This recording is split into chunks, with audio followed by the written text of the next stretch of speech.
हाय दोस्तों, आज की कहानी है जब बेटी के साथ घटी घटना तब पिता को हुआ अपने करनी पर पछतावा।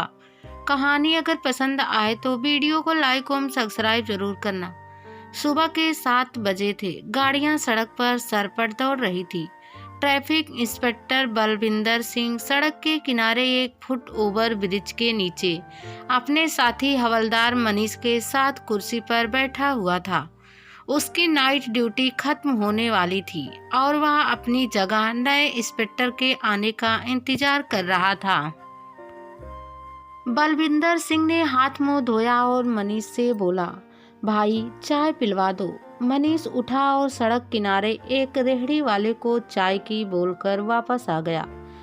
तुरंत ही चाय भी आ गई। दोनों चाय पीते हुए बातें करने लगे। बलविंदर सिंह ने कहा, अरे भाई, रात भर गाड़ियों के जितने चालान हुए हैं जरा उसका हिसाब मिला लेते। मनीष बोला, जनाब मैंने पूरा हिसाब पहले ही मिला लिया है। इसी बीच बलविंदर सिंह के मोबाइल फोन की घंटी बजी। वह बड़े मजाकिया अंदाज में फोन उठाकर बोला, बस निकल रहा हूँ मैडम, सुबह सुबह बड़ी फिक्र हो रही है। अचानक बलविंदर सिंह के चेहरे का रंग उड़ गया। वह हकलाते हुए बोला, मनीष जल्दी चल, रश्मि का एक्सीडेंट हो गया है। दोनों अपना अपना हेलमेट पहन तेजी से मोटरसाइकिल से चल दिए। दरअसल रश्मि बलविंदर सिंह की 6 साल की इकलौती बेटी थी। उसके एक्सीडेंट की बात सुनकर वह परेशान हो गया। उसके दिमाग में बुरे ख्याल आ रहे थे और सामने रश्मि की तस्वीर घूम रही थी। बीच रास्ते में एक ट्रक खराब हो गया था, जिसके पीछे काफी लंबा ट्रैफिक जाम लगा हुआ था। बलविंदर सिंह में इतना सब्र कहाँ, मोटरसाइकिल का सायरन चालू किया, फुटपाथ पर मोटरसाइकिल चढ़ाई और तेजी से जाम से आगे निकल गया। अगले 5 मिनट में वे दोनों उस जगह पर पहुंच गए जहां एक्सीडेंट हुआ था। बलविंदर सिंह ने जब वहां का सीन देखा तो वह किसी अनजान डर से कांप उठा। एक सफेद रंग की गाड़ी आधी फुटपाथ पर चढ़ी हुई थी। गाड़ी के आगे के शीशे टूटे हुए थे। एक पैर का छोटा सा जूता और पानी की लाल रंग की बोतल नीचे पड़ी थी। बोतल पिचक गई थी। ऐसा लग रहा था कि कुछ लोगों के पैरों से कुचल गई होगी। वहां जमीन पर खून की कुछ बूंदें गिरी हुई थी। कुछ राहगीरों ने उसे घेरा हुआ था। बलविंदर सिंह भीड़ को चीरता हुआ अंदर पहुंचा और वहां के हालात देख सन्न रह गया। रश्मि जमीन पर खून से लथपथ बेसुध पड़ी हुई थी। उसकी पत्नी नर्मदा चुपचाप रश्मि को देख रही थी। नर्मदा की आंखों में आंसू की एक बूंद नहीं थी। बलविंदर सिंह के पैर नहीं संभले और वह वहीं रश्मि के पास लड़खड़ाकर घुटने के बल गिर गया। उसने रश्मि को गोद में उठाने की कोशिश की, लेकिन रश्मि का शरीर तो बिल्कुल ढीला पड़ चुका था। बलविंदर सिंह को यह बात समझ में आ गई कि उसकी लाडली इस दुनिया को छोड़कर जा चुकी है। उसे ऐसा लगा जैसे किसी ने उसका कलेजा निकाल लिया हो। बलविंदर सिंह की आंखें के सामने रश्मि की पुरानी यादें घूमने लगी। अगर वह रात के 2 बजे भी घर आता तो रश्मि उठ बैठती। पापा के साथ उसे रोटी के 2 निवाले जो खाने होते थे, वह तोतली जबान में कविताएं सुनाती, दिन भर की थमा चौकड़ी और मम्मी के साथ झगड़ों की बातें बताती। लेकिन अब वह शायद कभी नहीं भूलेगी।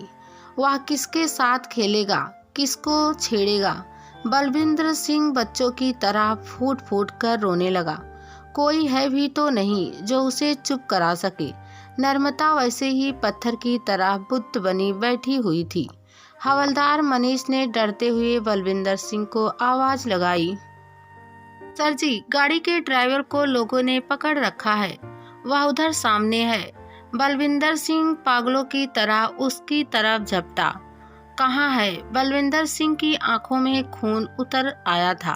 ऐसा लगा जैसे वह ड्राइवर का खून कर देगा। ड्राइवर एक कोने में दुबका बैठा हुआ था। लोगों ने शायद उसे बुरी तरह से पीटा था। उसके चेहरे पर कई जगह चोट के निशान थे। बलविंदर सिंह तकरीबन भागते हुए ड्राइवर की तरफ बढ़ा, लेकिन जैसे जैसे वह ड्राइवर के पास आया, उसकी चाल और त्योरियां धीमी होती गई। हवलदार मनीष वहीं पास खड़ा था, लेकिन वह ड्राइवर को कुछ नहीं बोला। बलविंदर सिंह ने बेदम हाथों से ड्राइवर का कॉलर पकड़ा। ऐसा लग रहा था जैसे वह चाहकर भी कुछ नहीं कर पा रहा हो। दरअसल कुछ समय पहले ही बलविंदर सिंह का सामना इस शराबी ड्राइवर से हुआ था। सुबह के 6 बजे थे। बलविंदर सिंह सड़क के किनारे उसी फुट ओवर ब्रिज के नीचे कुर्सी पर बैठा हुआ था। थोड़ी देर में मनीष एक ड्राइवर का हाथ पकड़कर ले आया। ड्राइवर ने शराब पी रखी थी और अभी एक मोटरसाइकिल वाले को टक्कर मार दी थी। मोटरसाइकिल वालों की पैंट घुटने के पास फटी हुई थी और वहां से थोड़ा खून भी निकल रहा था। बलविंदर सिंह ने ड्राइवर को एक जोरदार थप्पड़ मारा था और चिल्लाया, सुबह सुबह चढ़ा ली तूने, दूर से ही बदबू मार रहा है। ड्राइवर गिड़गिड़ाते हुए बोला, साहब गलती हो गई, कल इतवार था, रात को दोस्तों के साथ थोड़ी पार्टी कर ली, ड्यूटी पर जाना है, घर जा रहा हूँ, मेरी गलती नहीं है। यह एकाएक सामने आ गया। बलविंदर सिंह ने फिर थप्पड़ उठाया था, लेकिन मारा नहीं और जोर से चिल्लाया, क्यों अभी इसकी जान चली जाती और तू कहता है कि यह खुद से सामने आ गया। दारू तूने पी रखी है, लेकिन गलती इसकी है।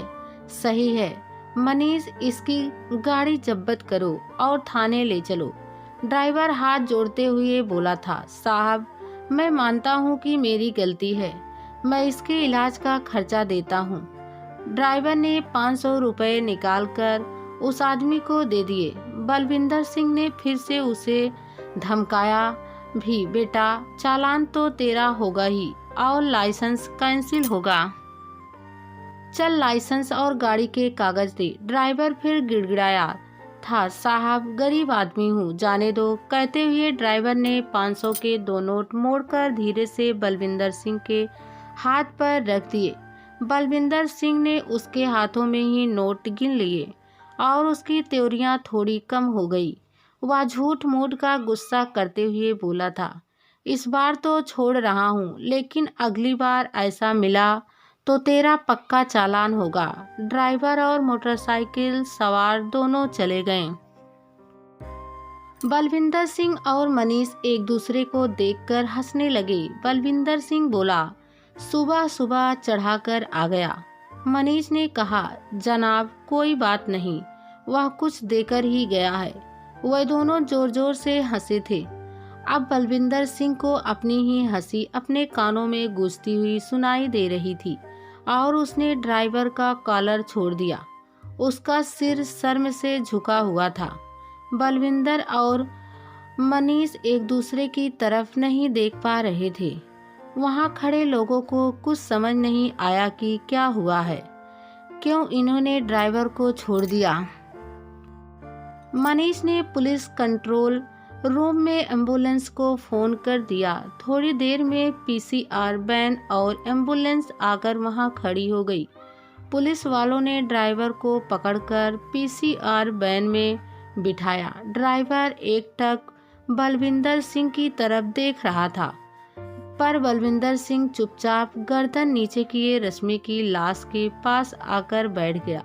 उसके चेहरे से गुस्से का भाव गायब था और आत्मग्लाम से भरे हुए मन में तरह तरह के विचारों का बवंडर उठा। काश मैंने ड्राइवर को रिश्वत लेकर छोड़ने के बजाय तत्काल जेल भेजा होता तो इतना बड़ा नुकसान नहीं होता।